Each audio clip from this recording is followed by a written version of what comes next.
Wholesale Hotline, where we cover everything to do with wholesale real estate. I'm Jamil Damji. I'm Brent Daniels. And I am Pace Morby. And together we cover the most important parts of wholesale real estate. Lead generation. Conversion of sellers into contracts. And dispositions. Guys, remember when you're watching this show, do us a favor and squad up in the comments. Make sure that you are liking and subscribing to the YouTube channels and in the Facebook group Wholesale Hotline. Most important, we want to know we're doing a great job for you and helping you build your business. So go give us a review on iTunes and or Spotify. So squad up and enjoy the show!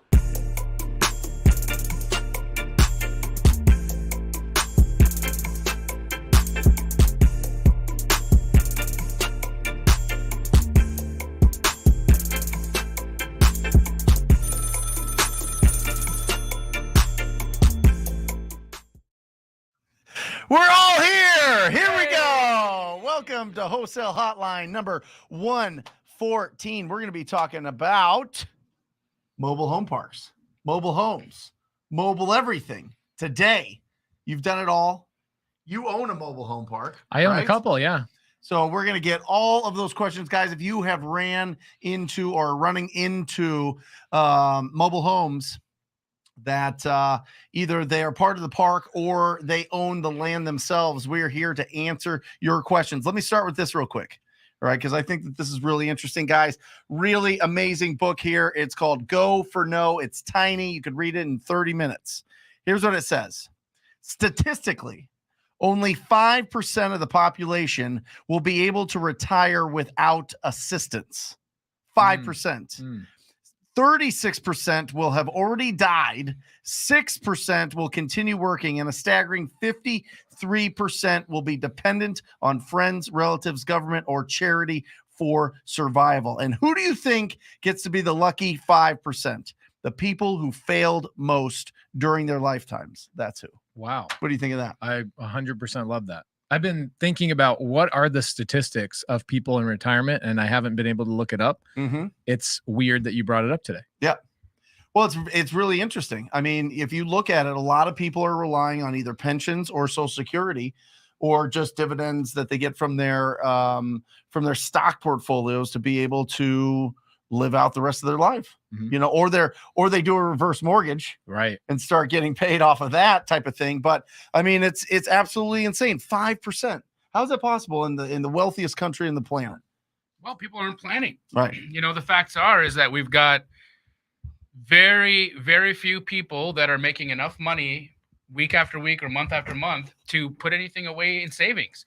And we keep having these black swan events in life. You know, the Great Recession happens, wiped out so many people. And look, I got wiped out in 2008, 2009. And it took every ounce of me, took every bit of me to be able to come back from that. So thank God. Do you think because of that, you're in the place you are now? This is talking about failing and failing and failing and failing. And part of that was probably failing, but it was probably something that you didn't have enough experience. I didn't have enough experience understanding what could happen if all of a sudden the music stopped. Right. You know what I mean? Right.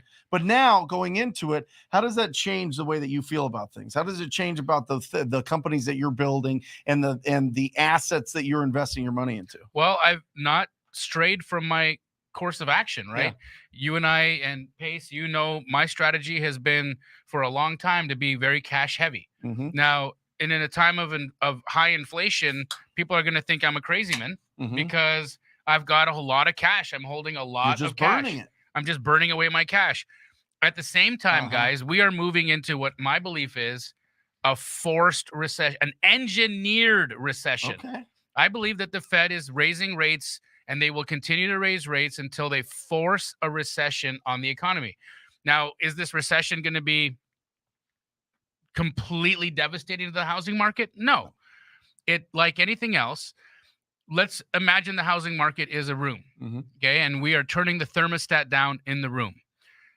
For us to imagine that the temperature won't decrease, knowing we're turning the temperature down, is insane. Okay, the Fed is turning the temperature down. What does that mean? Rates are going to go up. If rates go up, what does that do to buyers? It means that fewer of them can afford what we are trying to sell them. So fewer of them can buy, Mhm. which increases the demand, which will create some softening. So guys, just be prepared for it, and know how in our business models, creative finance, wholesale, we can prosper and actually excel in times where the market is softening. Yes. I am praying for a recession. Right. I mean, we've crushed it. Like last year, we bought, I don't know, I'd say $20 million in real estate. This year already, we've bought $5 or $6 million in real estate, all through creative finance. And that's while the market's been going up. Yep. Imagine when the market's going down, all the things that I can just pick up and pick up and pick up. Like today, we're negotiating on a 260 unit multifamily in Florida, seller finance, $68 million purchase, 4.5% interest rate on seller finance. Bro, you go and try and buy a multifamily deal right now, your interest rate's over 6% for a commercial loan like that. Imagine when we're in the 7%, the 8%, while other people are not able to buy. I'm going to be able to pick up a ton of stuff. And the other thing is, in a down market, are you going to be able to wholesale? Oh yeah. Oh yeah. You'll destroy. yeah. Yeah. You'll destroy. I Oh, crushed wholesaling in the down market. I crush wholesaling when it's flat. I crush wholesaling on the way up. The beauty of wholesaling is we don't get caught with our pants down. Right. Okay. And if we don't get caught with our pants down, guess what? We're still the only ones clothed enough to play the game. That's it. Yeah, there's a good phrase that says, you don't know who's wearing a swimming shorts until the tide goes out. Right? You don't know who's naked. Well, and this is what I really think. Being naked in my mind is not developing the skills that you need Agreed. in good times, even times, Agreed. and bad times. The skills of effectively communicating, the skills of going out and sourcing discounted real estate. That is a skill. If you're just coming in and you crush it and you make big profits, and then all of a sudden you start hiring people and you start building these big companies before you really understand and have the skills to be able to do that, that's when you get caught, in my opinion. That's why I always encourage anybody. I don't care if you have $1 million in your bank account, go and talk to 1,000 people about real estate. Seriously, just go ask 1,000 people if they would consider an offer on their property before you hire anybody. Just build up that skill of communicating and having good conversations about property. You did it. Who are the You people? did it. Who are the I did it. Oh yeah, 100%. Who are the people that are going to be hurt in a recession that, like you said, it's an engineered recession? Who's going to be hurt in real estate? So Specifically to real estate, not people that aren't taking action, but people that are in real specifically estate. to real estate are the people who come in, buy at a really high rate or way overpaid for their property, and then have to sell. Okay. Those are typically the people that get hurt, because look, I don't think we're heading for anything greater than possibly a 5% softening. Right. Okay. And we're still appreciating so high that I don't even know if it does a lot to pricing. You know, I think it just tapers off. It tapers off. It's like it is a tapering. It's going to be a pressure in the different direction from where the pressure is right now, which is what we need, guys. Things are madness out there. Right. We showed a house today and a buyer walked in and said, "This is my 61st house. I have been at this for a year. I had to take a break and now I'm back because interest rates have gone up." So hopefully some of these buyers are going to be not able to participate in this market. Secondly, this hasn't stopped. Interest rates going up hasn't stopped. The 20% of the home buying activity right now, the private equity firms and the hedge funds. So I still don't know what they do to the market, and if they even allow enough inventory to hit the market to create any problems. Aji says, "Hey Pace, do you buy wholesale properties in Fayetteville? Jamil and I were just in Fayetteville a couple of months ago. I just bought another subject to deal. You went to my subject to deal in Fayetteville. I now own 5 properties subject to in Fayetteville. I'm a big believer in the migration pattern to Fayetteville because of Amazon and a couple of other places or other companies like Toyota building factories out there in Fayetteville. So I'm long on Fayetteville. However, I am not fixing and flipping outside of the state. I do fix and flip in Arizona, probably about 40 properties a year. What I would do is I would find a sub 2 student, which I think we have about 25 sub 2 students in Fayetteville, and sell a deal to them in Fayetteville. I'm not a good buyer for you in Fayetteville. I would just turn around and wholesale it and make a rip off of it. But you can find somebody in the comments to help you out. This is a great question right here. You got any buyers in Fayetteville? Sure. Yeah. There's some Astro peeps in the comments. I would love to help you out as well. Here we go. Affordable housing and Section 8. Anything government related, especially when the government's printing money to keep people, like you said, 55% of people will be dependent on friends, family, etc., Yep. or some other source of whatever. Yep. So if you're looking at affordable housing, particularly mobile homes and mobile home parks, you will win in a recession. Yes. Yes. Because let's say that there's deflated rentals, right? Let's say rentals maybe take a little bit of a hit because people are going out of Class A and Class B and going into Class C. Do you think people are leaving mobile home parks or mobile homes or any of that kind of stuff to go find something else? I don't think that we have a huge affordability switch up, right? I don't think that's going to happen at all. I think mobile home parks, mobile homes in general, they're an asset class right now, which is the most accessible asset class that's available. And I don't think that's going to change. I think actually it's going to get worse. I think it's going to get worse still, even with interest rates going where they are, even with the recession. Guys, first and foremost, let's just back it up for a moment. A recession doesn't mean a housing crash. No. A recession does not mean a housing crash. In fact, there have been recessions where housing has gone up. When we talk about a recession, we talk about a contraction in economic activity. Okay, overall. So just because we have an economic recession doesn't mean we have a housing crash. So I need you to separate that in your head, because a lot of us are bringing in our previous example of living through the last recession, and we think about, oh, housing crash, but not mutually exclusive. Remember that. Yeah, not this time. Not this time. Not this time. Yeah, it's really interesting. You know, as soon as interest rates start going up, people are like, "Oh my gosh, what's happening?" You know, it's gone up, and people's payments changed by $500. You know what I mean? And that affects a lot of people, but it doesn't affect our cash buyers. Our cash buyers are going bananas right now. 100%. Like they're going crazy. Not only that, but the hedge funds, they still, roof stock. You mess with them at all? no. Oh my gosh, bro. They're going crazy. We just locked up one on 36th Street and Cactus, right? 85032. Great area. Right? Sold it to them $127,000. $127,000 spread on that. Wow. They were at retail. Wow. Where's my cut? Needs work. Where's my cut? Needs work. Yeah, I mean, I'm telling you, there's so many opportunities. The cash buyers have been pounding on our doors to bring more deals. For real. I mean, that's just what's going on. That's real life right now. Now, the thing that I'm wondering about is, as interest rates go higher, do these hedge funds, do they keep raising money? Do they keep growing? Maybe that's what they do. Maybe they continue to grow. Maybe they continue to grow and they continue to buy up assets. Guys, if we're in for what I think we're in for, okay, go back to my IG 18 months ago. I've been talking about this. I believe that we are moving away from the regular family owning homes to corporations owning all the homes and Americans just renting. We are going there. We are heading there. And that's the play they've been betting on. That's the play they've been making. Why would they stop? Let me tell you this. Have we not done the one thing to the average home buyer that the private equity firms and the massive institutional buyers want, which was tie the home buyers' hands by raising rates? If we further incapacitate the average American from being able to purchase by lowering rates or raising rates, which we need to do anyways, but that still doesn't affect the secondary home buyer, have we not just made it even easier for them to do what they're planning to do in the first place?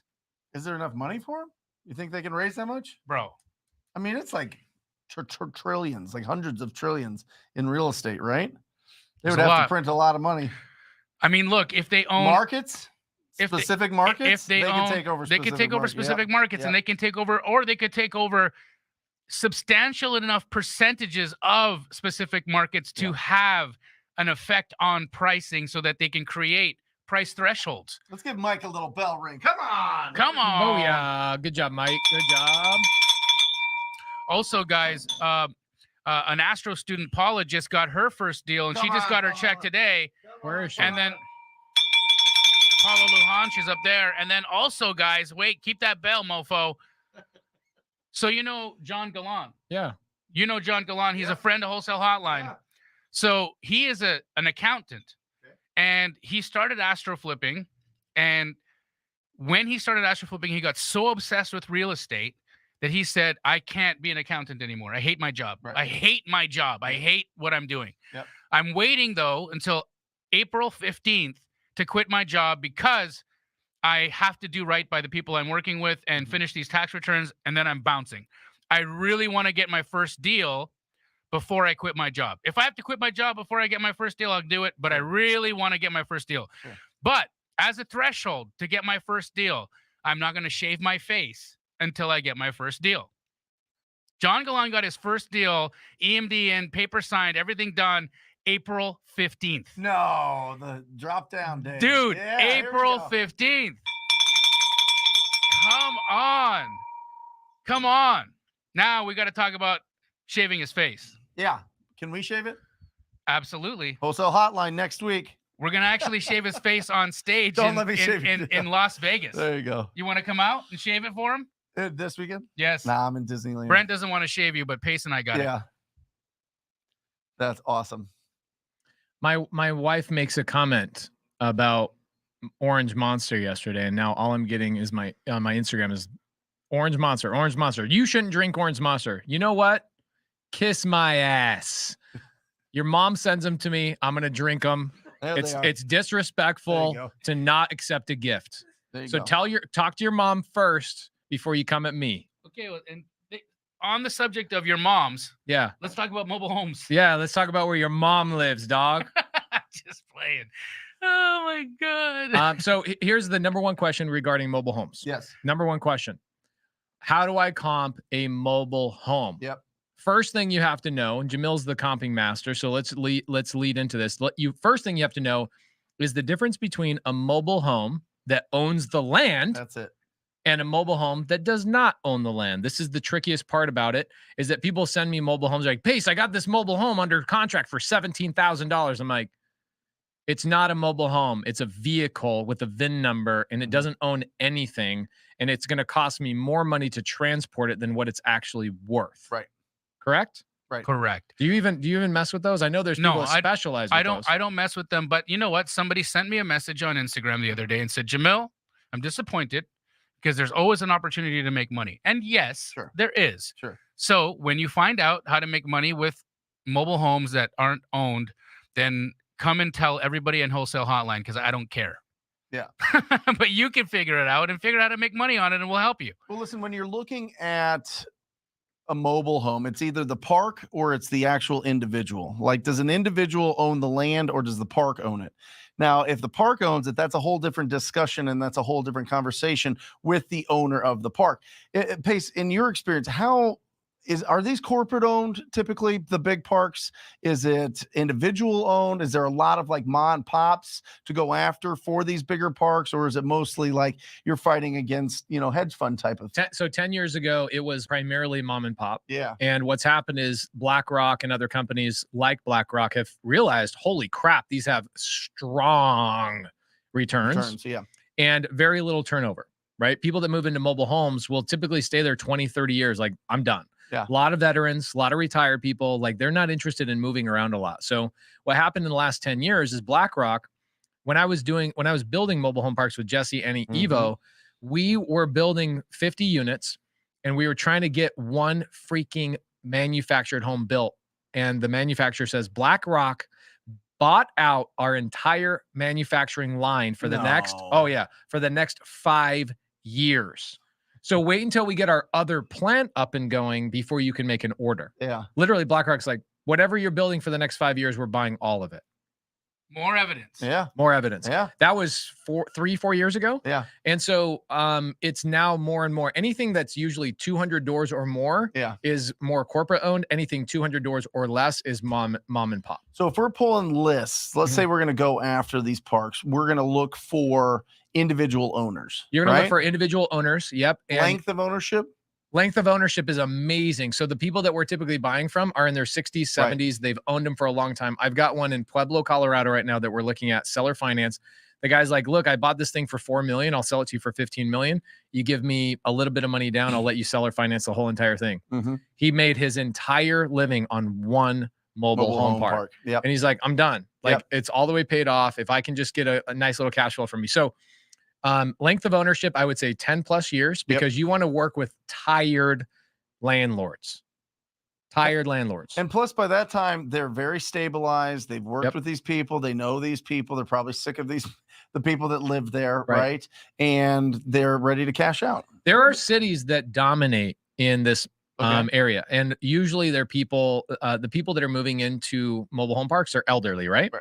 Arthritis, COPD, right? Anybody knows what COPD is? It's a breathing issue where if there's any liquid or humidity in the air, people have a hard time breathing. And so what do? They move to affordable areas, the desert. So Palm Springs, Yuma, Arizona, Mesa, Apache Junction. There are so many places that are dry, like Texas. There's certain parts of West Texas that are really, really dry and not humid. So people are going to live there for forever. So they're strong. Now, I would say you guys don't want to mess around with anything. This is different because you guys, half the people here want to wholesale, and I want to own all the mobile home parks, right? I don't want to wholesale mobile home parks. The last mobile home park I bought, I paid a TTP student $30,000 that assigned it to me. So I'm happy for wholesalers to wholesale deals to me. You want to make sure you stay at 200 doors or less when you're pulling. Katie? It was not Katie. No. 200 doors or less when you're pulling a list. Otherwise, you're going to be competing with the hedge funds and the people that come in and just go, we don't care what. 200 or less, 200 doors or less. So the hedge funds or institutional buyers, they won't buy anything that's 200. They won't, because it's hard to manage, right? That's the challenge. Why do they want to go? And same thing, we had a multifamily deal I was looking at today. I sent it over to a buyer and they go, it's a great deal. And it was 210 units. And they go, we don't touch anything less than 250. And I'm like, it's 40 units off. Like it doesn't pencil. Like we know what pencils and what doesn't. So for manufactured home parks, mobile home parks, stay under 200 doors or less, and you're going to be able to communicate directly with the owner. And what it is a lot of these owners from 20, 30 years ago are still not sophisticated. They're not using software. Right. They're literally picking up the cash still. There is so much opportunity in there. And they go, yeah, I haven't raised the rents in 9 years. I know I should, but I really, really love these people. So there are undervalued rents with people that are tired of owning these properties. And the books must be terrible. A mess. So they can't even prove, prove their value. No, and half the time they're receiving cash.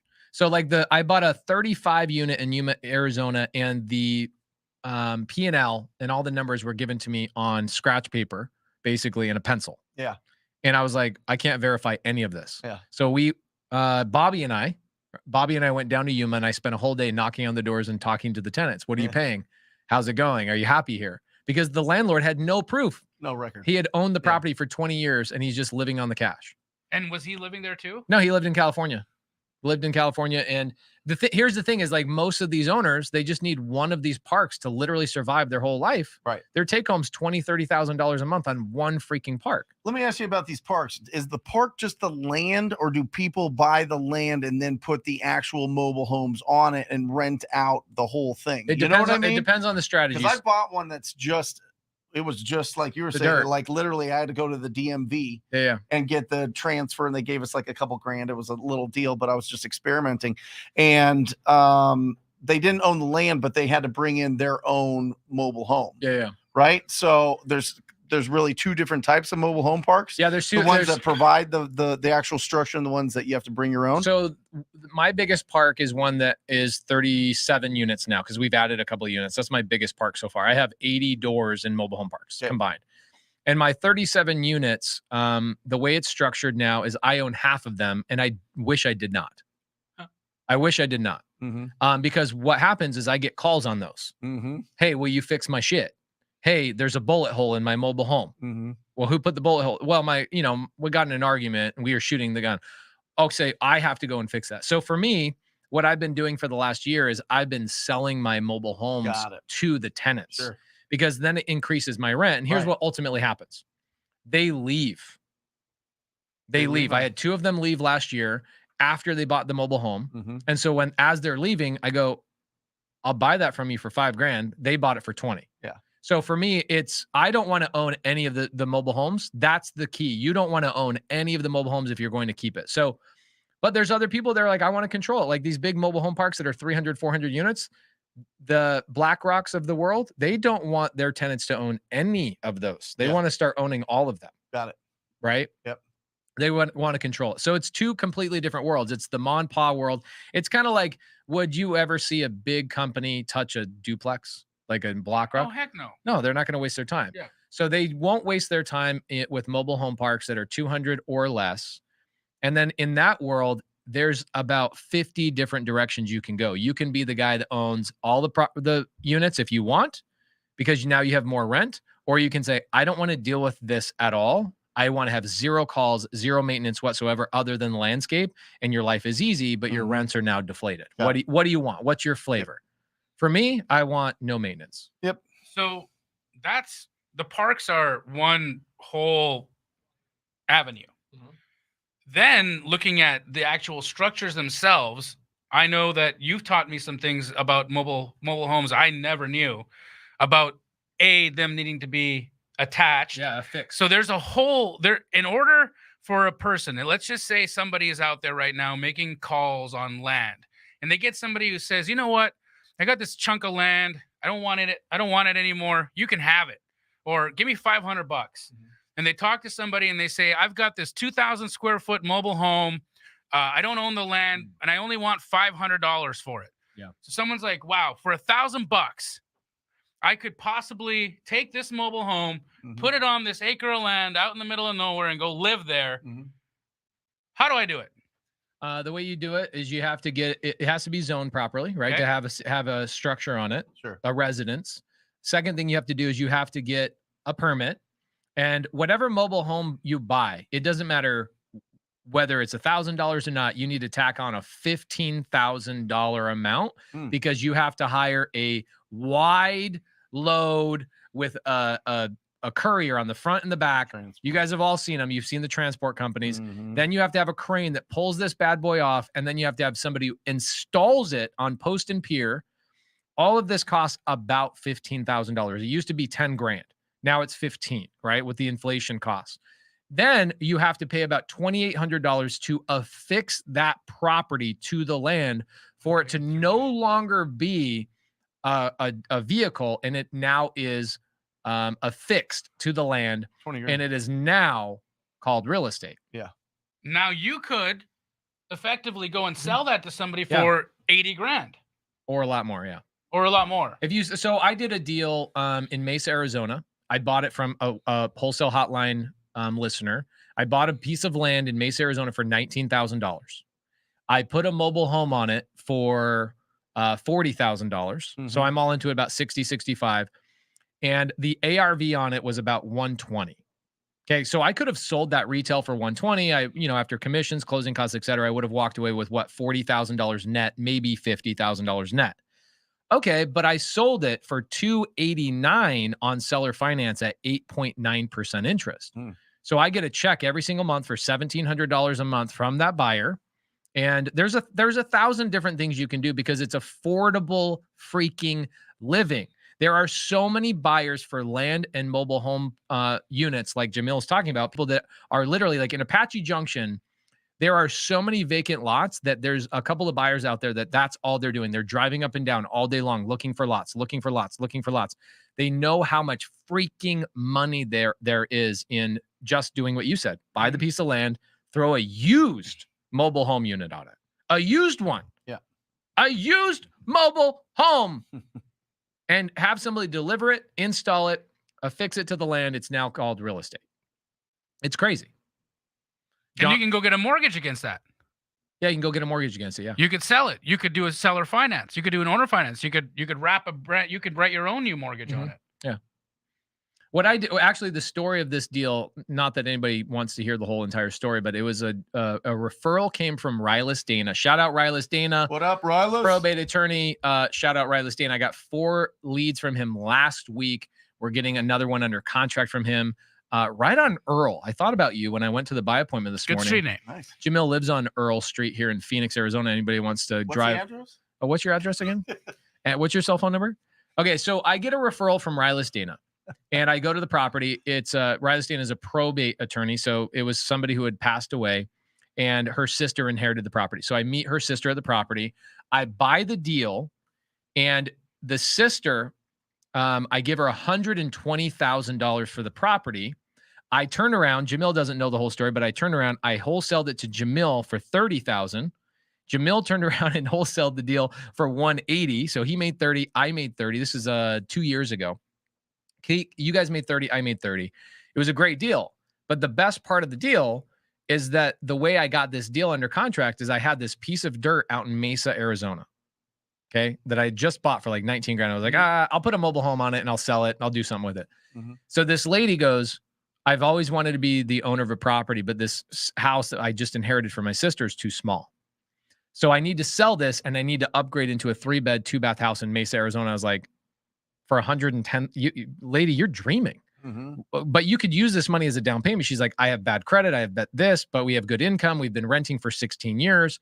I go, okay, why don't you give me the $120,000 as a down payment? Mm-hmm. And I'll seller finance this thing to you. So here's what I did. I got the $19,000 dirt. I got the $40,000 unit. Mm-hmm. I'm into the thing, $60,000. I receive $120,000 as a down payment. So 60 grand up front. And she still owes me $179,000 at 8.9% interest. Mm-hmm. I get that payment every single month. She's paying you. And I made 30 grand on the wholesale to you. You made 30 grand on the wholesale. Your company did. Yeah. And I then went and made $179,000 on top of all that at 8.9% interest. She's been paying for 2 years solid.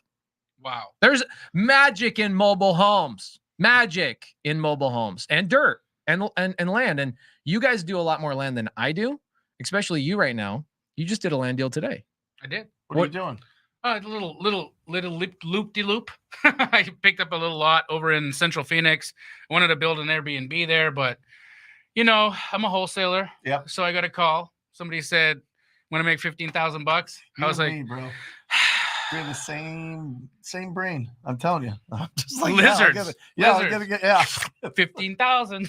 Yeah. I can't help it. Yeah. I mean, I wholesaled that deal to you. I wholesale all the time. I just love talking about what you can do with this stuff. I could have built the beautiful Airbnb there. And why probably didn't rented you, it by the out way? Because I'm a wholesaler. Yeah. And I can't. Well, that's the have thing. wholesale. No. Let's break this down for a second because I think this is important because I feel the same way. Yes.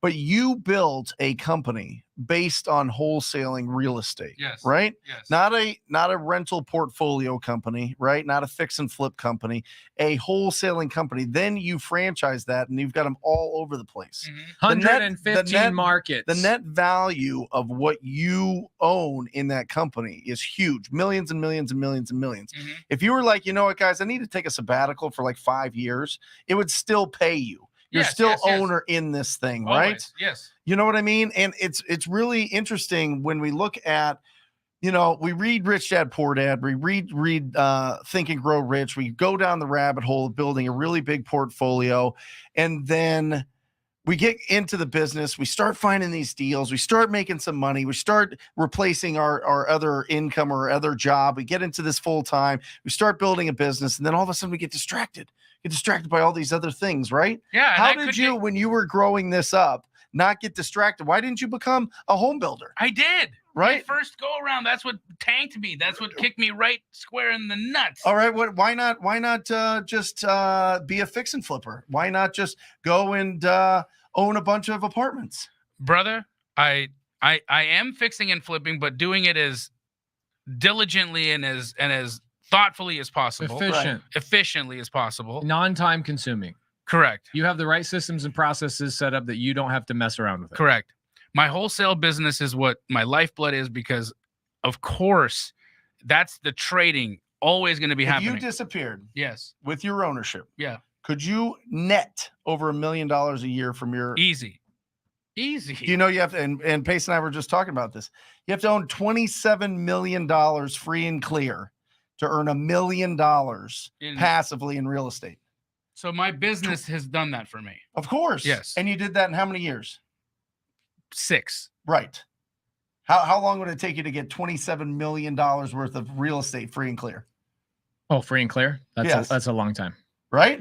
Yeah, I was like, I bought 20. So what do you want to I bought focus on? 20 You wanna million focus last on year. Build your building business. First, Build and your then business. now you could go and you could taste whatever you want. Well, I have every intention of taking an exit Right. from that company at some point. Right. That exit is going to be my, You're my war making chest. making a really strong point, because what people need to stay on focus, Mhm. the same way we all started, and a lot of people in here, Yep. is make money. That's it. You make money now. What's the Mhm. goal of the business? My dad taught me this as a young man, and it stuck with me. I don't know why this simple thing stuck with me, but he says, here's the goal of the business: to make money today Mhm. and in the future. Right. Not just in the future.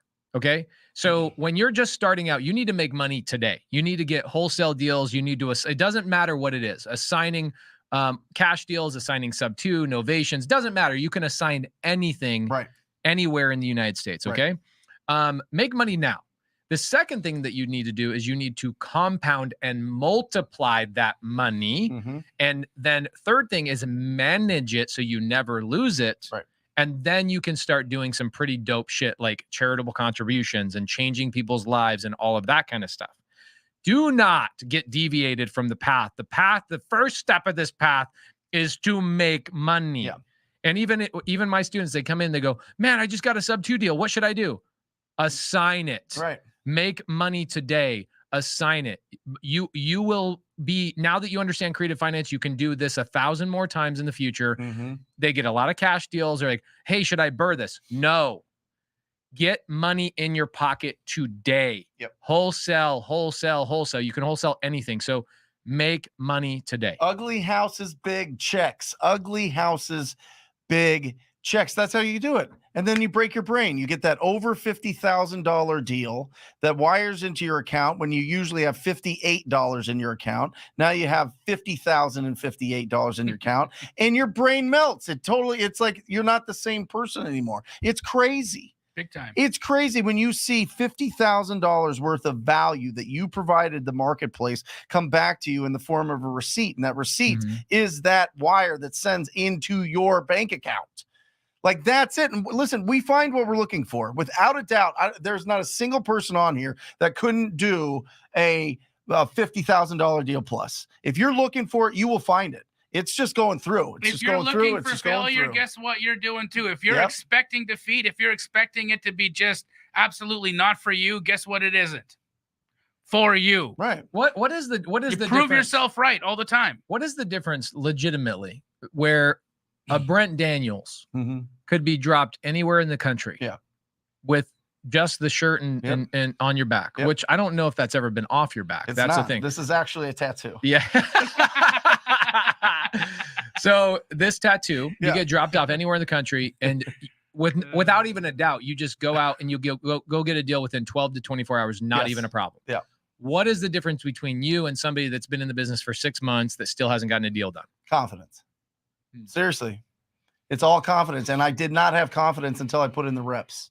I did not have confidence the first time I went out all sweaty and knocked on doors because I was totally broke. I couldn't even open up a checking account, guys. They wouldn't give me a checking account. That's how terrible my credit was, right? I had owed so much money on credit cards and cars and all this consumer debt that I couldn't open. I had to get something. I had to send money into some online company and they sent me a debit card. And that's how and I'm out there knocking on doors, scared as shit. But I knew if I just found that one opportunity of somebody that wanted to sell an ugly house, I'd be able to make some income. And that's how it started. And then it just kept going and going and going and going. And I did my first $1 million just writing on notes and putting them in a little binder. And I would just be obsessed. I would wake up and think of what deals could I sign up today? So What could I sign up today? I go to this appointment on Saturday. Right. Okay. And it's a lady. She's probably 81, 82. And it's a referral from a probate attorney. And I go to the house. It's as bad as you've ever seen. Sure. And it's been cleaned out. Oh. So I'm talking to her and I go, so what made you want to sell? What's going on? And she's like, I've been trying to sell for a couple of years, but I'm hard of hearing. And so people get frustrated with me on the phone. On the phone. Yeah. They get frustrated if they're on the phone. A lot of my students heard me take this call. So I call her. I did a 13-hour live on Friday. And I call her at the beginning. She calls me 7 hours later. A lot of people heard the call and I set the appointment for the following day. Yeah. And I had to slow down my speech, talk to her, on her level, say only words I knew she could understand, things that I knew she was expecting me to say. Set the appointment. I go to talk to her. As I'm leaving the appointment, I'm on this road and I'm like, Jamil and I drive on this road for the TV show. There's a house that we're doing like right here. It is amazing how many houses we pass on a daily basis that there's somebody inside that house right now desperately wishing we would freaking help them. Yep. And so she goes, nobody was patient enough to stay on the phone with me longer than 3 minutes to buy this house. Right. And I'm like, we're driving down all these roads. It's on Earl on 48th and Earl, somewhere around there. And I'm sitting here going, not 48th, 32nd and Earl. Okay. Like right in that area. Street. Ooh. Oh, it's a great deal. I'm turning it into an Airbnb. Yeah. You want to be a partner on it? Yes. Wholesale a deal and bring that money over and we'll partner on the deal. We'll get you we'll get you some depreciation. Bring me the money. Why I just sighed? Because the dirt I had was at exactly where you are and 31st. Really? Yeah, and you're just that's a killer. That's a killer area. On 32nd. Yeah. Mine's a There's red. A little mine's park a red, right there. red bricker. Cute little red bricker. Frick. So I'm driving through these neighborhoods and I'm realizing like some of the things that you say over and over and over. What percentage of people get their first deal from driving for deals? 80%. 80%. 80%. And I'm driving up and down this road and I'm seeing so many people with overgrown weeds. And I'm like, how is it that we're shouting from the rooftops that this is the greatest opportunity in the whole entire freaking world and people aren't picking up these houses, picking up the damn phone and talking to people? Yep. Yeah. Well, it's interesting that you had mentioned the gal that you talked to that nobody would stay on for 3 minutes. That's the exact reason why if you make the calls yourself, it's 1 out of 200 people you talk to, you get a deal, versus if you hire VA, it's 1 out of 800. Yeah, I believe that because they're going through and looking at it from a numeric or a checking box standpoint. Yep. Versus you are like being patient, waiting for your, the area, the address, what's going on. You really like sink your teeth into it because this is going to be a great opportunity where somebody that's, wherever else, maybe doesn't have the patience or maybe is worried that they're going to like get a call recording and somebody's going to be mad that they were on the phone for too long with them and then they bounce. Well, I feel like when you start out, land is one of those things that, I reach out to Jeremy on your team for a long time. Yep. Jeremy sold a handful of deals for me. I bought a deal in Sholo for $1,000 and Jeremy sold it for us for like 16 grand. Yeah. It was landlocked. I'm like, what the hell is this person even going to do with it? They go, so this is 2 years ago. They go and buy the neighbor next door. And now that $16,000 lot's worth like 400 grand because it's like right on a golf course. Yeah. Anyway, so Jamil, I got a question. Yeah. I want to go out and I want to drive for deals looking for land. Okay. Let's say I'm in South Phoenix because I know you're looking for deals in South Phoenix, right? What should I be looking for? Like, number one, I've asked you this question legitimately because I don't know. I'm going through the town and I'm like, why are all these corners of cross streets naked? Like these ones are built out, but that one's naked. Why is that one naked? Maybe it's waiting for zoning. Maybe it's waiting for whatever. Are there specific types of lots I should be targeting and specific types of lots I should stay away from that you're seeing people have a hard time dispoing?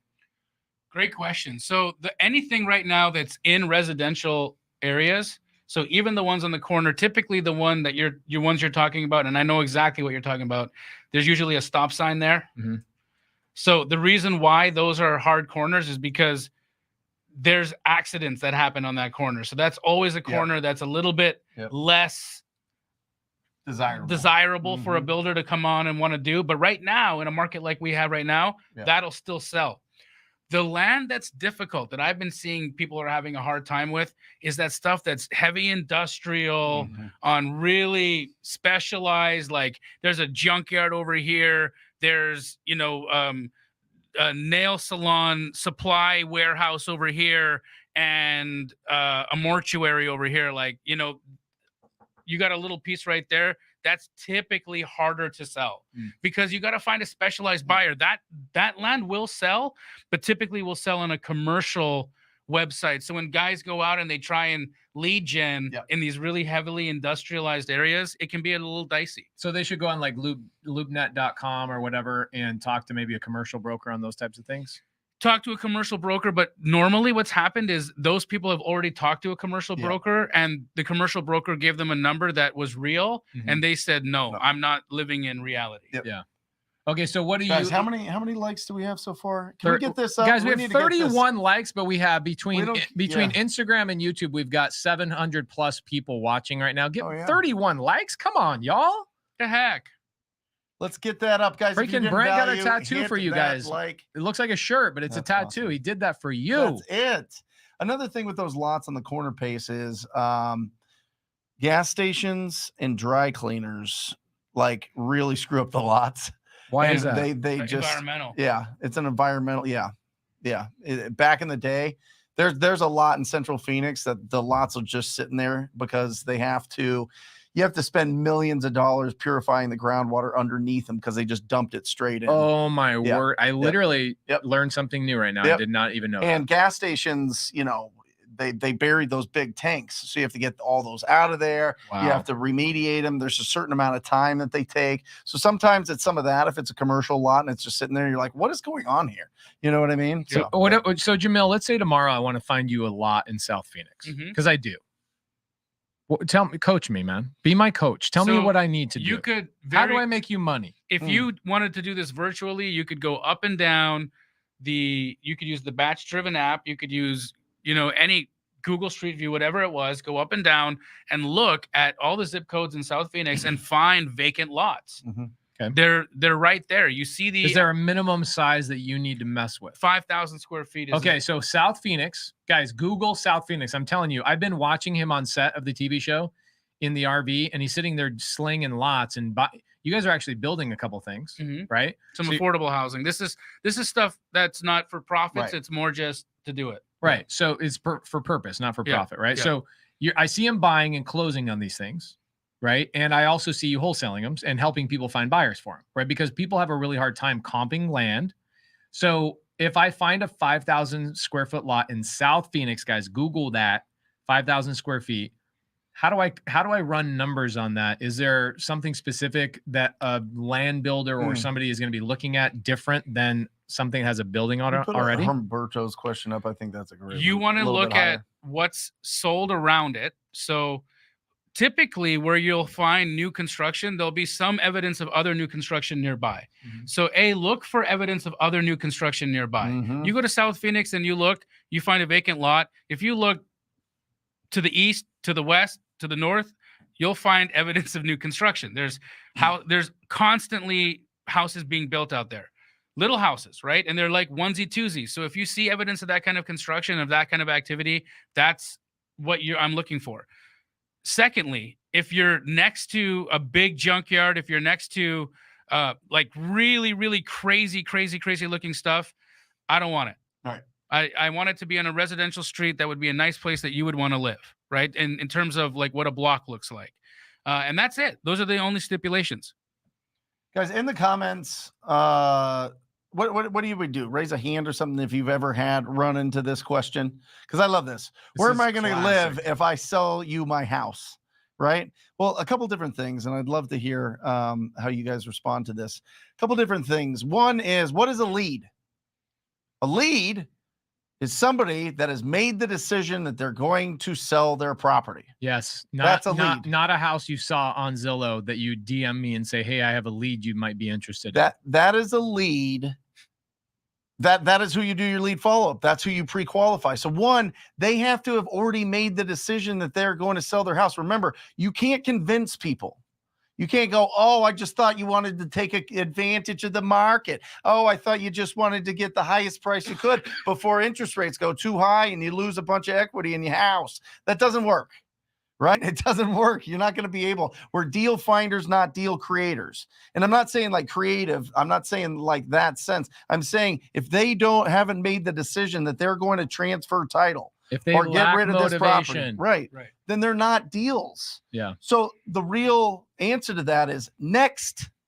Yeah, I'm not sure. How long have you thought about selling? You're not going to change people's Yeah. decision making. Yeah. You imagine your purchase price on a house that would even make you any money, Right. could convince a husband and wife and a family to be like, damn, you know what? This guy offering me 70% of our value really got us scratching our head. We really should sell. Great idea. It's a great idea. We Guys, have no plans. that but, is not what's going on here. We'll just, And I think that's the problem, is that when people are out there doing their lead generation, then they actually talk to somebody who says, yes, I'd be interested in an offer. And then they find out what they want. And it's like $200,000 over ARV. And then they get stuck. mm-hmm. They get stuck with, oh my God, I just can't leave this behind. I can't leave this person who said, yes, I want to sell behind. Right. But guys, that's what you do. You follow back up with them in 3 weeks, a month, 2 months. Their number will change as their motivation changes. Right now, they're interested in selling. They have no motivation.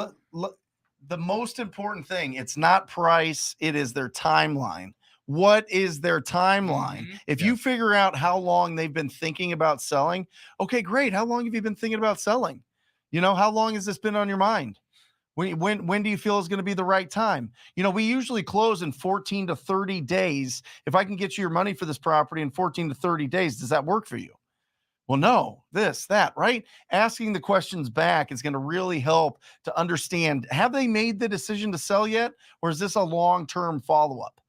And long-term follow-up are people that have really rough houses, but maybe their timeline's just not set yet. Yeah. Or you could just get rid of it and catch them on the back, when you come back around. Umberto says, what is the best answer to a seller if they ask me, where am I going to live if I sell you my house? I have such a great answer for this because I've lived this horrible existence. There was a moment in my business 2 years ago for about a month that Cody, my business partner, goes, we need to hire a full-time person, a full-time agent, just to find houses for people we're under contract with. Yeah.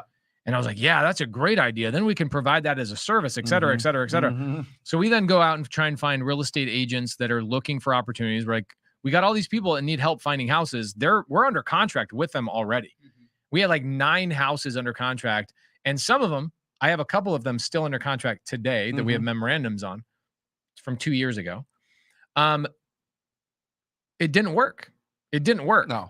Here's what worked. No. I changed up the questions that our sales guys were asking. Okay. And the question was this. So let's say a seller says to you, well, I don't know. I don't even know where I would live, even if you did buy my house.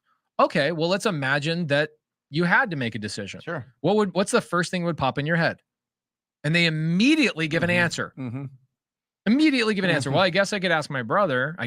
All of a sudden, these relationships come out of nowhere because my guys weren't asking the freaking question and digging to the pain. They were just like, oh, you want to sell and you need to find a house? We'll solve that problem for you instead of letting you solve that problem yourself. And we're going out to external elements to try and solve their problem. They have the problem in their brain and already solved. Asking the question, if you don't sell, what's going to happen? Right. That's a good one. The questions If you're not going to sell it, if you don't sell it, what's going to happen? And then just be quiet and listen to them. Well, I'm not going to be able to keep it up. I'm not going to do this. Or they say, oh, just stay here forever. It's cool. Okay, great. Congratulations. Do you have any other properties that you would consider an offer on? Maybe a piece of land or something that needs a lot of renovation. That's what we're really excited about. Check this out. And to hit Jamil's point really hard, just set an appointment from a juicy lead that has been in my CRM for 649 days. The fortune is in the follow-up. That's right. Get that locked up, Enzo. Our number is this, and I haven't checked on it for probably 6 months, but it was very, very true. 70% of our contracts come from 13 or more touches. Yep. 70% of our contracts come from 13 or more touches. How many touches you think in 649 days? Probably for that, I'd say probably close to 50. Right? Like you're 2 years, right? Yeah, 2 years. You're probably touching them twice a month is probably what you're doing. So 50 times. And that's accurate because they might have said, hey, I'm interested in selling. I know I want to, This happens all the time. People move to Phoenix for job opportunities. Then when they get to retirement age, they go, I want to go back to Ohio, or I want to go back to whatever. I want to go back to whatever. I'm not ready yet, but I definitely know I'm going to move. Great. Do you mind if I follow up with you in 90 days? Great. Please do. Guys, you need to be planning your follow-up. Do you have a rule of thumb, Brent, that you follow in terms of follow-up? Yeah, I mean, if they're longer than 90 days, it's twice a month. Twice a month we're touching base. And listen, guys, 80%, if not 90% of follow-up is text messages. Yep. For real, because they don't answer. Yeah, and they don't want to be bothered either. They're not there yet. Right. They're not like, but you plant the seed, you plant the seed, you plant the seed, How's it going? I hope everything. I hope everything's been great in your life. Just touching base about your property on 1212 Banana Street. Still excited to get you a solid cash offer on it. Let me know. Could you go to Zillow? Right. Will you go to Zillow right now and see if there's 1212 Banana Street anywhere in the United States? Can somebody Google that? Best way to comp land. Best way to comp land. It's complicated. Yeah. First and foremost, guys, because there's zoning, there's density. Is that why we call it comping? Because it's complicated? Yes. There's location, all the things. Okay. So I'm going to remove 75% of what it's not. There you go. Okay. Yep. I'm going to remove it's on a highway. I'm going to remove it's 40 acres. I'm going to remove all this big craziness. We're talking about you got a piece of land and you have houses nearby that have sold. Yeah. That's it. Okay. Go after residential lots. Residential lots. Neighborhoods. Okay? In neighborhoods. So we're removing all the other stuff. Yes. Right now, we're talking about guys. You need to listen to this seriously. All that rural stuff, all that commercial stuff. If you're just getting into this business, there's levels to this thing. Yep. Go listen to them right now, for real. Stay away from that stuff for now and pay attention to the stuff that's in the neighborhoods. All you need to do is find something that has had somewhat of new construction. Maybe it was 2013, 15, or 20, whatever it is. There's 12 Banana Streets. Amazing. Is that real? Is that real? No. There is a 1212 Banana Street. Sorry, Banana River Drive in Florida. Banana River gosh! Drive. Somebody buy that immediately. That's the new studio headquarters. That's it. We will finish. Put it on no. I'm going to screw with everybody dropping off mail here. Change it.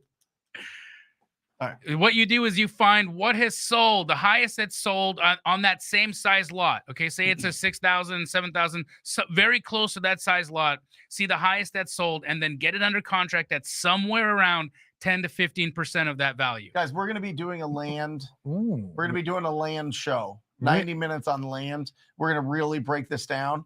My suggestion is if you run across some land, it doesn't matter in the country, if it's in a major market, reach out to Keegley.com. You can go to Keegley.com, just like it sounds. Find the rep that's in your area or DM. Probably not. That might be too much. Yeah, get with us on the website and we'll get in touch with you.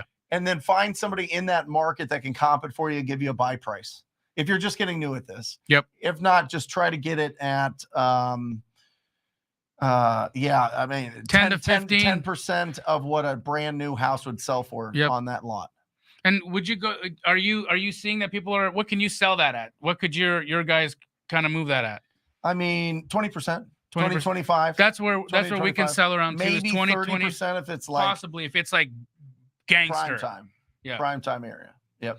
But try to get it in at 10, 15%. And if it's in a really, really amazing area, you could probably try to contract it at 20. See, the amazing thing about humans, right, is there's certain spots on Earth that are more popular than others, whether it be just the view, whether it be the utilities, whether it be the resources, whatever it is. The ocean air of Ventura. Sure. But not Ventura. What's it called? Where? You're Venice. Yeah. No, I mean, but so you've got all these neighborhoods that people want to live in, and then they just bulldoze the houses. They do. They just and then they build a new house. That's it. You know what I mean? So popular areas get more money. There you go. you know what we should do on the pipeline of shows is we should have somebody come in here that knows about zoning. Sure. And I have a couple of people that, at the zoning department in Phoenix that I've become friends with. I wonder if they'd come in and talk about zoning and the process of changing, because I'm sure you run into land opportunities. You're like, oh, damn, it's zoned improperly. I've done it before. It's very difficult. It's expensive too. You got to get surveys. You got to get engineers. You got to do reports. You got to do soil studies. You got to do all of this engineering, then you apply for a zoning change. You got to show them what you're trying to do. They want to see it, because all the neighborhood is going to say, I don't want it because of this, this, this, and this. Yep. Very expensive. That's right. Okay, here's a question, Jamil. This one's for you, brother. How do I find the ARV in my area? I am in Northwest Arkansas. Well, you want to find houses in whatever subject area you're looking for that have sold recently in a renovated state. That'll give you the after repair value. Okay. So what's important in what I just said is they've got to be in renovated state. So if you're looking at houses and they're kind of, they're still in original condition, that's not a comp, that's not ARV, that's not after repair value. You want to find where things are selling once they've been fixed up. Now, you might not find houses in areas that have been fixed up. Then what you want to do is you want to find where are houses trading at for cash value in that area. Okay. And you can find information like this on tools like Batch Leads or PropStream, whatever it is that you're interested in using.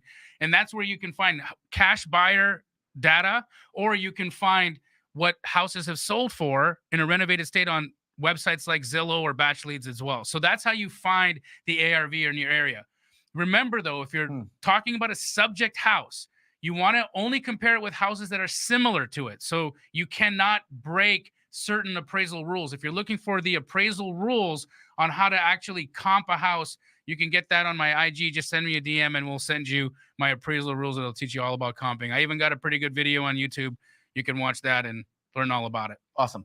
What's going on with Arizona? 2747, or what is it? Where now you have to put on the contract that that there's a wholesaler, that you're a wholesaler, right? I haven't seen it. Yeah. It's been it's been passed. It's right? been passed. So It's been passed When does it go into action? 2 weeks ago. Yeah. So the contracts that we're working on right now still don't have it, but they're older. We Right? changed ours 10 days ago. We just barely changed ours. so what does it mean? Because I feel like this is probably going to be the most common response that states have for wholesaling real estate. I think it's the beginning of it's foreplay, right? It's Arizona, and it's people that we actually know. Doug, I'll say his name because this has not been something he's tried to keep private. But Doug Hopkins is a really, really well-known wholesaler here locally. Yep. And he's like, there's just so many wholesalers that are hanging sellers out to dry, just doing improper business, locking up houses with no intention of closing. They have they don't even have $10 for earnest money, stuff like that.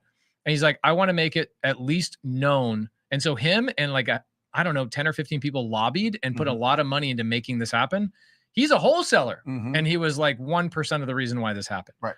I think that states that are like, you know what, we're not ready for like full-blown regulation like Illinois and other places. I think this is the beginning of maybe a 5-year journey to ultimately regulate wholesaling here in Arizona. What's the language? The language is that you have to state that you are you have to state literally that you are a wholesaler of real estate or that you intend to wholesale. And that if not, what happens? I can't remember. They can back out.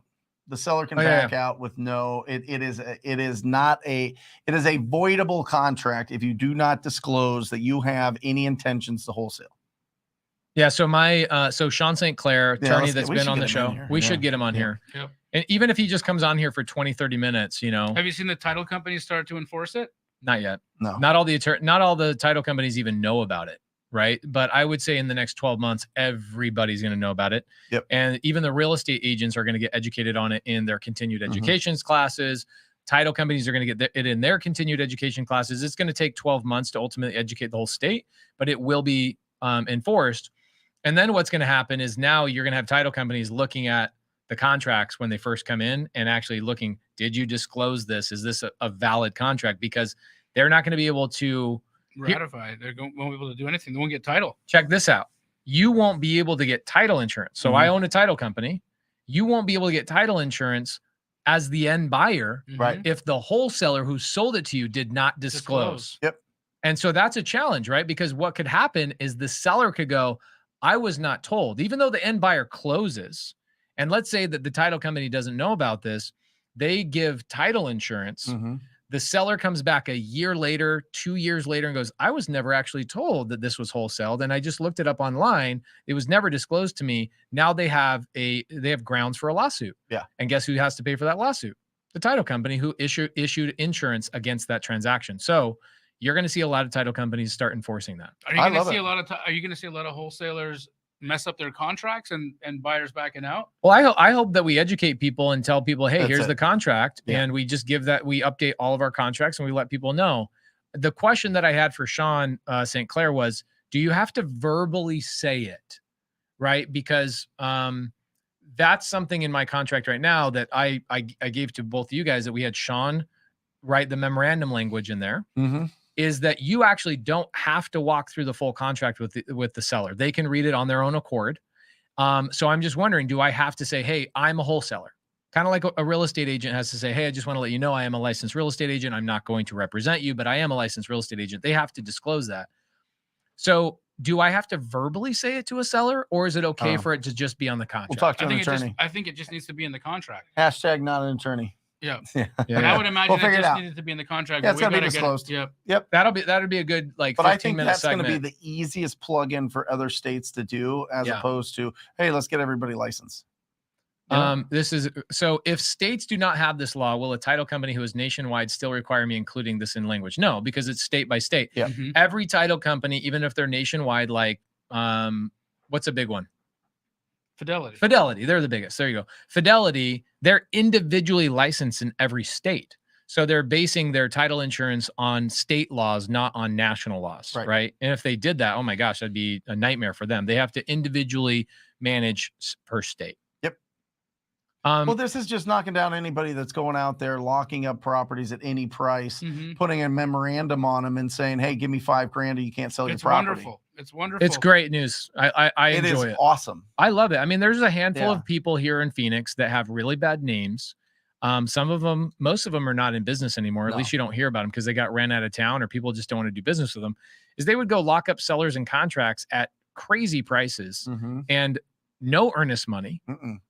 no cure notice, no, Mm-mm. like their contracts were so one-sided, and they would ghost the seller and sit on it and file a memorandum on the property. And then you go, bro, this is not a valid contract and it's not a valid memorandum. Great. Sue me. Okay, well, a lawsuit against that person is going to cost $7,000 to $12,000. So the play with them was always cut me a $5,000 check and I'll walk away. That's it. So all they had to do was go lock up 20. It's like blackmail, It's It is blackmail. right? It's blackmail. It's blackmail. Bribery or something. I So don't know. that's the thing I struggle with. Extortion. Is That's that the like one. new Yeah. wholesalers think that when I make comments like that, where I go, man, these knucklehead wholesalers do X, Y, and Z with the contracts. New wholesalers don't get demoralized by this. No, do it ethically. Do it right. Do it ethically. I mean, we're Yeah. not talking about you. We're talking about people who know better, that have been in the business 10 years, but are using the law in their advantage to take advantage of sellers. So by no means are we talking to people that are brand new starting out. We don't want to make this hard for you. Just do what you're supposed to do and you'll make a ton of freaking money. Can we put up a little bit, Joel? Oh There you yeah, absolutely. So what are some things when cold calling to lead the seller down the funnel into the offer for the next call? What are some things we have to lead them to close and sign? First of all, remember, Joel, there's a process here. All right. You need to, Joel. All right. Joel. Yeah, that makes sense. Joel, you need to pre-qualify. This is the primal Right? Eskimo, just so you know. Yeah, I know. Condition, timeline, motivation, price. Condition, timeline, motivation, price. Remember how important timeline is, because this is going to really help you, let you know if they've made the decision to sell. So first of all, they have to already have made the decision to sell. You have to pre-qualify them. Once you've got that going on, now you have an understanding of what their expectations are. Pull the price out of the seller. Listen, Mr. or Mrs. Seller, every single person I've worked with has a magic number. And when they get that number, they're ready to sign an agreement. What is your magic number? Mr. or Mrs. Seller, you've lived here so long. You've seen all your neighbors sell. This is incredible. You've seen probably what they sold for. What are you hoping to get for your property? What would you take for this property? Pull the price out of them so that you have an expectation, and then get upfront agreements, advanced agreements. If when I come over on the appointment and you agree with the price in terms, is there anything stopping us from moving forward and opening up escrow with the title company? Right? That's a broad, quick version of it, but that's the basics of it. You have to pre-qualify to see if they've actually made the decision to sell. And then from there, condition, timeline, motivation. And price. I love all that. It's really, really good. I had a, I'm a TTP student. So I follow a lot of what Brent says and, put some of my own flavor. And it's like I learned how to cook steak from Brent, but then I added my own little bit of Cajun sauce on it. That's right. So one of the things I said this morning, somebody DMs me. I get a lot of deals in my DM. So somebody DMs me and goes, man, I got a deal. Seller's ready to sign. Okay. Then why haven't you signed? Well, I don't know. I've been waiting for a buyer. Perfect. Okay, great. Let's get on the phone. So I was on the phone with them for 40 minutes. I'm like, wow, like, why haven't you signed? All right. So you see a cute girl, you want to ask her on a date. You just don't know what to ask her, right? You don't know how to close the deal, right? So this is what I told him to say. I also set up a lot of my stuff. If I get turned down, I want to be able to set up for future follow-up. So I said to him, I go, here's what you want to do. I call the seller. This is the script to say, hey, my partners and I had a conversation about the house yesterday. We've got 4 other houses we've got to make a decision on this week. If I had to go back and tell my partners how serious you are, that we need to turn down 2 of the other opportunities and deploy our capital with you, how close are we to getting a contract? Love it. And he comes back, he goes, oh my gosh, is it that easy? Go, yeah. Because you made it sound like you got other opportunities. You have to turn something down to come and deploy your capital with them or spend money on their house. Sends me a text message this morning or about, I don't know, an hour or 2 ago. It worked. I got a contract. So I really like your language. But my thing was partners. Like, hey, if I go back to my partners, what should I say in regards to how serious you are about selling your house this week? Yep. Or should I just follow up with you in a couple of weeks? A follow-up thing that I like to do, I always like to set up our long-term follow-up. And I say, look, we have a lender. We don't buy everything with cash. We use loans and all that kind of stuff, as most people do. My lender only lets us buy 1 to 2 houses per week. And so we have to make a determination out of the 10 houses we might be looking at, who do we follow up with long-term and who's ready this week? So if I was going to allocate this capital from my lender to you, would this be a week you'd be ready to move forward? Or should we just follow up in a couple of weeks? Right. And they'll go, oh, no, I'm ready. Let's just figure out a number. Perfect. Timeline. Timeline. Because there is a moment, I feel like, where you can give your number way too early. And these sellers are incredibly savvy. Right. And it's why my number one shirt that I have, I'll be wearing it at Clever Summit, by the way, is buyers are liars, sellers are worse. Right there. Oh, is it? Yeah, somebody put it on there. Oh, they said buyers liars. That's great. Oh, there it is. Boom. FSBOs are the worst level. Okay. No, so it's up top. So buyers are liars, sellers are worse. So sellers, the nicest people, Granny Smith, will be like, you're the only person I'm talking to. Meanwhile, you haven't gotten timeline out like Brent just coached you on, and you go give your number to them way too early. Grandma Smith, who is the sweetest lady in the world, what is she going to do, Jamil? If you gave her your number too early? She's gonna know. If you give her your number too early, she's gonna want the sky. She's gonna want the sky. She's gonna be like, okay, great, I'll think about it. Yeah. Call the other 7 people. I already got an offer at 179, but she's the baseline. Yeah, she knows. She now has an offer from you. She's now anchored. She now is going to use you to anchor everybody else because you didn't strip out the timeline properly, and you're giving it way too early. Let me ask you this. This is interesting, and this kind of piggybacks on what we were just talking about. I'm going to jump tracks back to it. What do you say to the homeowner, right?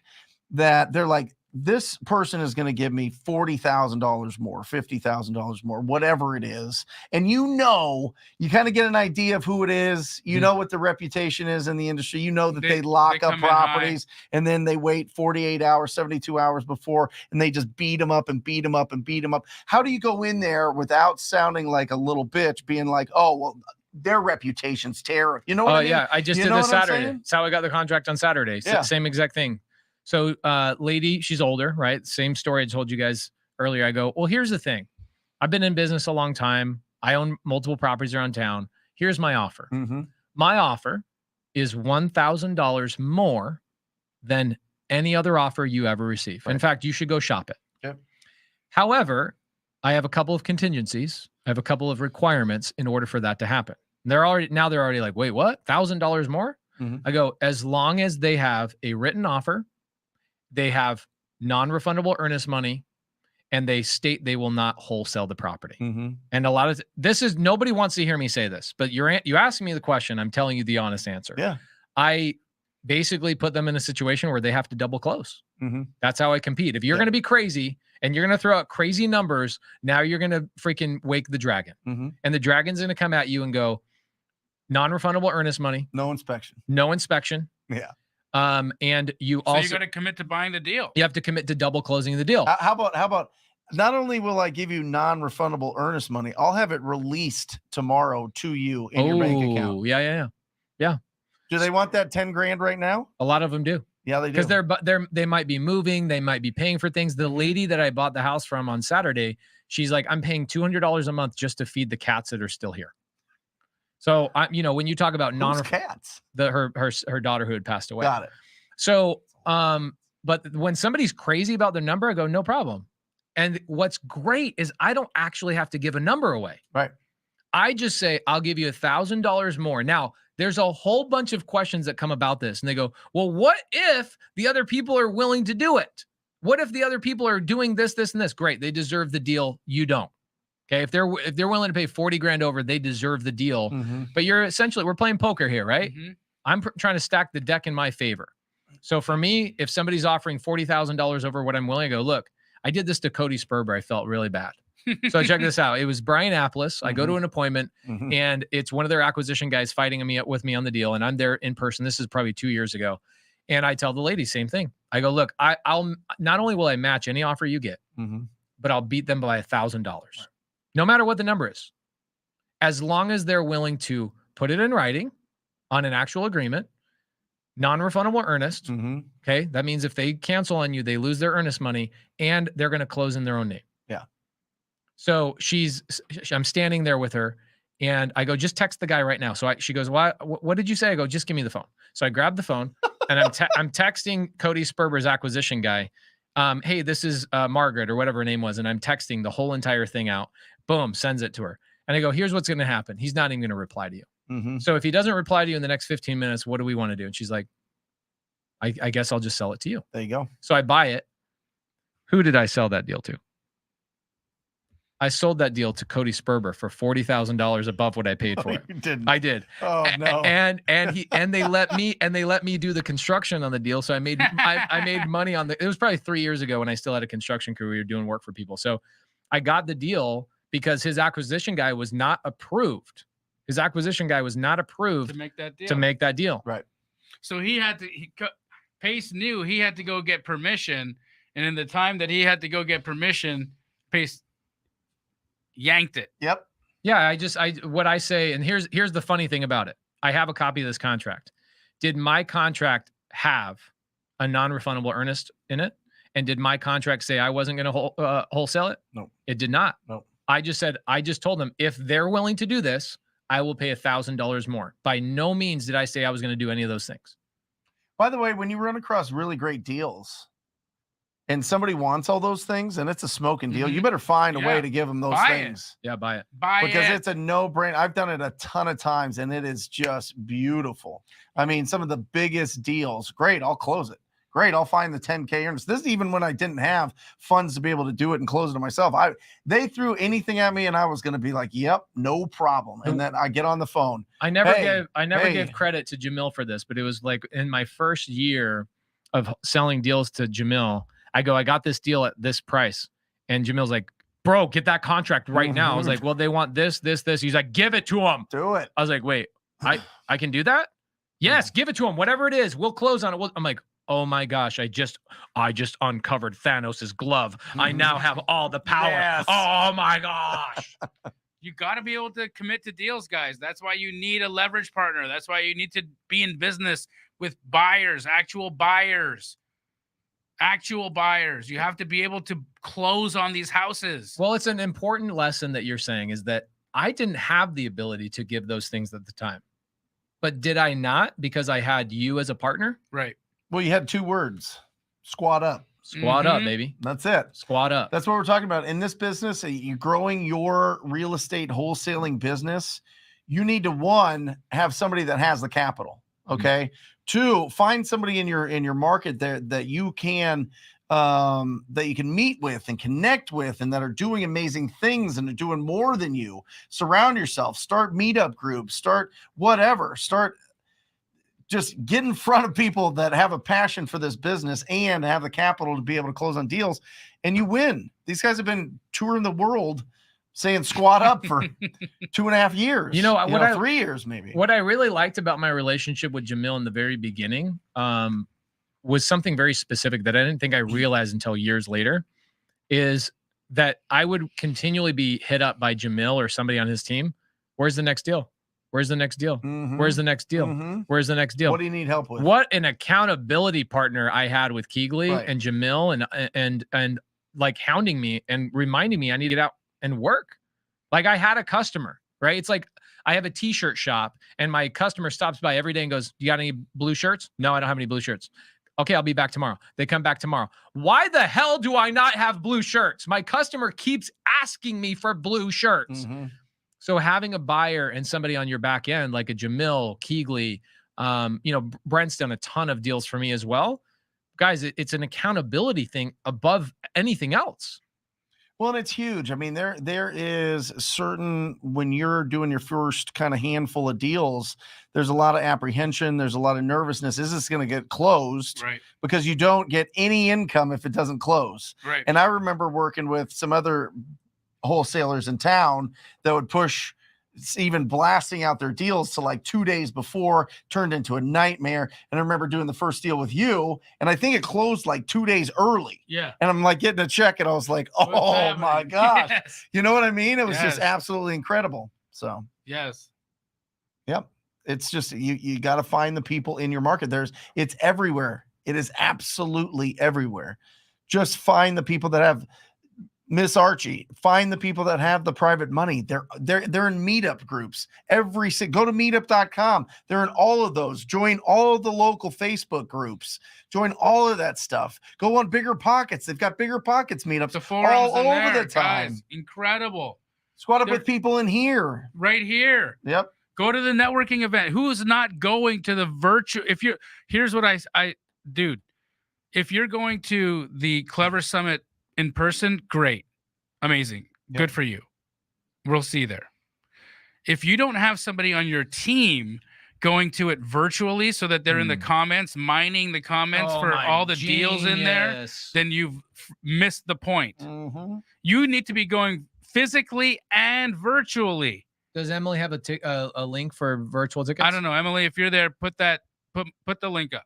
She's always there. That's a genius move. You have to. Yeah. You got to attend physically and virtually, because virtually there's actually business in that chat. Well, so you and I were on the 10X stage a couple of weeks ago. Yes. And we go behind and we're on the virtual stage with Pete Vargas. And I'm looking at all the Zoom comments, and there's one guy in there going, "Hey guys, let's do deals together. Let's do." That's bro. It's like free business sitting in the comments. Every time. How many hundreds of thousands of dollars have been made in the comments of Wholesale Hotline? I can look at names in here. I mean, look at Ingrid, Medium Wave Dave. There's these guys get hundreds deals. of thousands of dollars in the comments of this podcast, guys. Incredible. So what's the podcast numbers? How many downloads last 30 days? Guys, this Wholesale Hotline is also a podcast. Yes, it's this show, but the rest of the week, that's only one day. The rest of the week is all the content that Pace, Jamil, and I, and it's all curated by Aaron here and made to be really, really, really, like, you need to go on an appointment. You want to know how to pre-qualify. You want to know who to sell your deal to. You can pick and choose all the podcasts to listen to. They're absolutely bananas. 103,000 downloads and 130 listens. or 103? 103. I think it's Last about 30 I think days. it's about 100,000 after we take your mom out of the account. Just bringing her back. Huh? Tell your mom to stop downloading the podcast 3,000 times a week. Your Okay, mom. your mom. She loves it. She loves it. Damn, son. Damn. That's awesome. Okay, so I watched this YouTube video probably 4 years ago. British guy. Yeah. Well-known real estate investor in England. Yeah. He goes, "Here's what I'm going to do. I'm going to go into the comments on like these live shows and YouTube and stuff like that." Can you do it in his accent? I can't. You definitely could. So he starts going in there. People recognize him, right? He was like, I'm going to show you guys how much money I can make as a real estate investor getting in other people's lives. Literally, that's the only way I'm going to get deals. Yeah. So he gets in there and people are like, oh, I recognize you. And then all of a sudden people are like, well, of course you can do it. Like everybody knows you.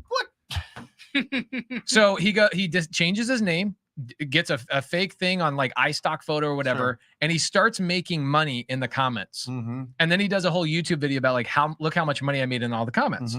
So somebody goes, yeah, but I don't go in the comments. I don't go on live. He's like, fine, I'll go to a RIA. They have these in England too. Yeah. So he goes to a RIA. People recognize him. So he gets like, he changes his hair, changes his face, whatever. Like he's a well-known guy. It'd be like Grant Cardone going to a RIA. Okay, got it. Right? It's like that big of a guy. Yeah. So he goes in there and he goes, all right, I'm going to challenge myself. I'm going to get a deal every time I go to a RIA. I'm going to get a deal or a private money lender, and I'm going to disguise myself as somebody else. And he goes through, I'll give you guys the link. It's one of the most amazing. This dude's amazing. And I'm looking. That's the next stage. I'm looking at 600 people in the YouTube comments and 75 people over here on Instagram. And I'm thinking, how much money would Jamil or Brent or Pace make if literally all we were doing was in the comments squatting up with people? Yep. Could you make 20 grand a week? Yeah. Easily. Could you make 40 grand a week? Easily. Could you make 100 grand a week? Easily. He paused for a second. Just a moment you paused. Do you think you could make 100? Easily. Okay. He didn't pause that time. He's confident. Carly says, I would like to see this. The only person stopping you from doing it, Carly, is you. That's it. Okay. I see a lot of people that are coming in here. They don't even listen to what we have to say. They come in here because they know squatting up and coming into Wholesale Hotline. So what'd you ask? Just who's got deals? Yeah. I'd say who needs help, right? I would start out with me. I would say, depending on what I have to offer, if I have nothing to offer, I would say, who can I drive for deals for? Yeah. Who wants to call leads if I go find ugly houses? Yeah. Right. There's 1,000 different ways that you guys can match up on whatever it is. And you've got people in here that you go, okay, Tyler Townsley, he's great at talking to sellers. You've got Dario, who just got his first $50,000 deal from Ingrid, right? Ingrid, who can close deals and knows creative structures. You've got TTP students in here. You got Astro students have massive buyers lists. Guys, find out what each other are good at. And if nobody's good at anything, say, okay, well, what can I offer you? My time, my energy. One of my favorite things you ever did, Brent, was Super Saturdays. Getting together. That's it. Go to a Starbucks. Yep. Go to somebody's house. Make calls. Or when somebody has a question in the comments that goes, how do I find ARV? You don't even have to meet up. You could do a Google Meet, Google Meetup. Yeah. You could go live with your cameras that you all have on your computers, or find somebody that has a computer and get on a dialer and make calls with people around the country. Celebrate when people are getting leads. I mean, that's what it's about. I'm going to retire from Wholesale Hotline and I'm just going to sit in the comments. This is bullshit. You guys are sitting in here not even realizing how much freaking money, when you really think about it. Yeah. How much money is sitting in there? I'll be honest with you. I make a lot of money in the comments. People come to Keegley and do deals with us all the time. Yep. The reason why I said easily is because we're doing it. I'm only buying maybe 2 deals a month from people in Wholesale Hotline. So you guys need to step it up. Step it up. All right. My gosh. Awesome. Next week's where episode. are people seeing you this weekend? Guys, I'm retiring this week for 1 week and 1 week only. I'm retiring. We are going to focus entirely on Clever Summit this week. Jamil and I have a massive amount of Astro and Sub 2 students coming out to the summit. It is absolutely going to be bananas. It'll be bananas. Absolutely bananas. I'm very excited about that. Looking forward to sharing the stage again with my brother Jamil. And there's a lot of people there. 2,200 people I mean physically. the speakers. I mean, you got Kiyosaki, right? Yeah, yep. Who's that? Robert Kiyosaki? I don't know who. I never heard that before. Did he write a book or something? I think so. I think he wrote this book here. The most popular book of all time? At least in our world, yep. Robert Kiyosaki is the keynote speaker. Some guy named Ed. Ed Milet is coming.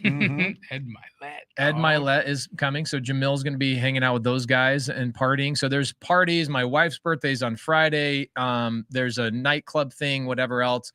Even though I'm not a nightclub person, I think I'm going to have a good time and just watch everybody else. You're going to night the club, bro. I'm going. Guys, I'll be gone by 8:30. The clubs don't open at 8. No. What time do they open? We're gonna get there 1? at 10, and you're gonna stay until no. You're gonna get there at 1, and we're gonna stay until 5. Okay, I'm down. I'm There down. you go. I'm 100% down. So we're gonna be there this He week. wakes up at 2:30. Thursday. So we get there Thursday. We'll be there Friday. Jamil is gonna make his first appearance on Bradley's Dropping Bombs on Saturday. Nice. Absolutely epic. So that's going to be cool in Vegas. And then on Saturday night, we were invited to a private party with Ryan Pineda at his house. You know that's gonna be dope. That's going to be dope. So that I ain't doing anything but that, focusing on that entirely. Brent Daniels, what do you got this week? Disneyland. Really? Yeah. Wow. Disneyland That's or why I'm Disney, not going with you or guys. Disney World? Like it was like because Cody was like, "Yeah, come speak," and I'll be like, "Yeah, I love it. Vegas is no problem. That's easy." Right. And ended up being on the only week that we had booked. So yeah, going to Disneyland with Bo for the first time. Wow. 5-year-old. It's gonna be magical. So Honestly, I would trade that. I would trade what I'm doing Well, all day wait, long. Can I just say what has been displayed for you gentlemen and ladies is balance. yeah, Do it all, guys. Love your family. Do your things. Work hard. Run the world. Get it. get it. Love you guys. We'll see you next week. Get it. Or just say squat up. So squat up and enjoy the show. Yeah. Yeah. Okay. 1, 2, 3. So squat up and enjoy the show. What are you doing? I didn't say nothing. Why? I don't know. I Okay. forgot. So squat up and enjoy the show. Cool. I think we should use the one where Jamil doesn't say anything.